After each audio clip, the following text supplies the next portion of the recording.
A ver, hay nombres que resuenan a través de los siglos, ¿verdad? Pero muy pocos han llegado a definir una palabra tan clave como es la caridad.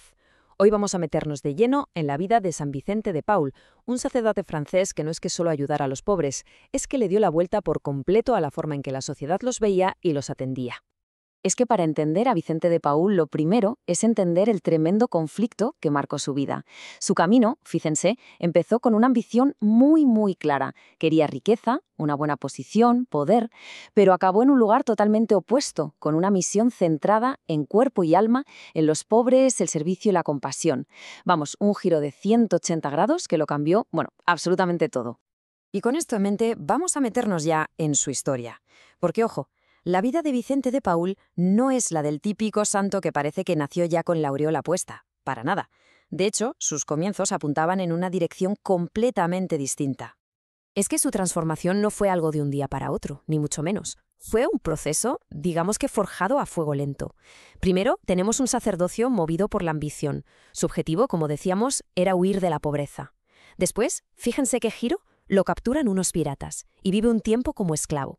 Y ya, cuando consigue volver a Francia, el golpe final, el encuentro cara a cara, brutal, con la miseria de los campesinos. Cada uno de estos pasos fue demoliendo al hombre que él pensaba que era. Pero, a ver, dentro de todo este proceso, sí que hubo un momento, una experiencia muy concreta, que fue como la chispa final, el punto de no retorno que ya consolidó del todo el nuevo rumbo de su vida. Y ese momento clave llegó mientras servía como capellán de las galeras. Imagínense la escena por un momento. Hombres encadenados a los remos, viviendo en unas condiciones infrahumanas, tratados peor que animales. Para Vicente, aquello no era una imagen lejana, era estar en el epicentro del sufrimiento humano, y eso le golpeó con una fuerza tremenda. Y aquí es donde la historia se vuelve increíblemente poderosa. Pensemos un momento.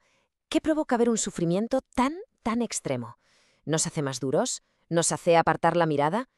Pues en el caso de Vicente, la respuesta fue otra muy distinta. Verán, cuenta la tradición algo que es increíble. Se dice que al ver a un prisionero que estaba tan agotado que ya no podía más, Vicente de Paul se ofreció a ocupar su sitio, a sentir él mismo el peso de esas cadenas. Ojo, que esto no es solo un gesto de buena persona, es mucho más. Es un acto de empatía radical. Simbolizó que su corazón había cambiado para siempre. Dejó de ser un espectador para participar del dolor de los demás. Vale, y después de este cambio tan brutal, ¿qué pasa? ¿Cómo se traduce todo esto en acciones reales? Porque una vez que su conciencia despertó, Vicente no se quedó parado. Se puso manos a la obra, a construir, a organizar, a crear lo que hoy son los cimientos de la caridad moderna. En concreto, fundó dos organizaciones que fueron clave. Por un lado, en 1625, la Congregación de la Misión, los que conocemos como los Paulines, un grupo de sacerdotes centrados en las zonas rurales, las más olvidadas. Y por otro lado, y esto fue una auténtica bomba, en 1633, junto a Santa Luisa de Marillac, fundó las Hijas de la Caridad, una idea que iba a cambiar el papel de la mujer en la Iglesia para siempre. Y es que aquí está la clave de todo. Pensemos que hasta ese momento las monjas vivían recluidas, en conventos, separadas del mundo. Pues las Hijas de la Caridad rompieron ese molde. Eran mujeres religiosas cuya misión estaba en la calle, en los hospitales improvisados, en las casas de la gente más pobre. Fue una revolución, en toda regla, tanto social como espiritual. Y su lema, la verdad es que lo dice todo, es que es perfecto. Su convento no era un edificio de piedra, eran las casas de los enfermos. Su celda no era un cuarto en un monasterio, era una habitación que alquilaban en un barrio pobre. Su vocación no estaba encerrada tras unos muros, sino en el corazón mismo del mundo. Pero a ver, que nadie se equivoque. El genio de Vicente de Paul no era solo su enorme compasión. Lo que lo hizo tan influyente fue su capacidad para organizar la caridad. Él entendió algo fundamental, que con la buena voluntad no basta. Hacía falta estructura, hacía falta organización, un sistema para que la ayuda de verdad llegara y sobre todo se mantuviera en el tiempo.